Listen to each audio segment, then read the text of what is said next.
traktor 4 portion 4 tomondan tortadi. O'zasi Germanskiy traktor faqat bu variant Xitoy bilan совместно ishlangan. Shunga sal narxida o'zgarmoq keladi. Xo'sh, lekin buni bartoq qismlari, navigatsiya qismlari, apparaturasi, mana toshlariga ham do'chlar, ya'ni Germanskiy traktorning zapchastlaridan qo'yilgan. Bu hozir 50 40 kabina, 50 biz kabina traktorlarimiz bor. Bular hali xudo xohlasa yangi kelgan partiya. Shunga ikkita sotildi. Bu olti qolganlar mana 5 ta qoldi. Xo'sh, asosiy joylari keladigan bo'lsak, bular endi universal traktor. Nega unaqa deyapman? Chunki bu agatga bemalol tusha oladi. 60 ga, 70 ga, 90 ga ham o'zini ballonlari bor. Narigi bitta turibdi, bitta ballon. Ko'rsatib qo'ying. Yaxshi agatga tushadigan ballonlarda. Xo'sh. Fitillar mana tepada joylashgan. Ballondagi toshiga e'tibor beramiz. Ko'p mini traktorlarda asosan ballonda tosh bo'lmaydi, lekin bularda bor.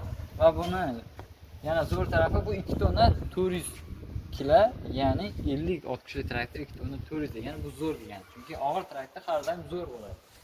Xo'p, tepaga chiqib ko'radigan bo'lsak, traktorning asosiy fishkalari reversiyali korobkasi bor. Oldinga qancha tezlikda yursa, orqaga ham xuddi shuncha tezlikda qaytadi. Qo'yon toshbaqa 1 2 3 4. Bunda yana qo'yon toshbaqadan tashqari o'rtacha tezlik ham bor. Mana. Orqasiga o'tadigan bo'lsak, navigatsiya qismlari hammasi joy-joyida. Orqa qismi. Bular mana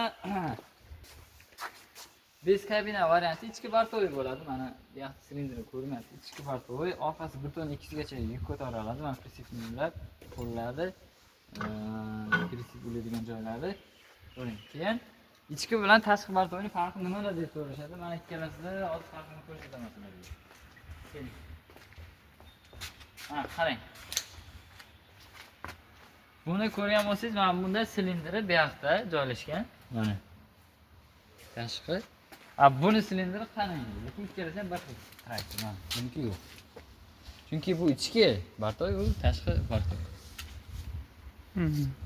Bu 50. Bu 40, ya bu 40, bu 50. 50 ta tashqarida bo'ladi, 40 ta ichkarida. Bularning saloni hammasi bir xush kabinasi bor.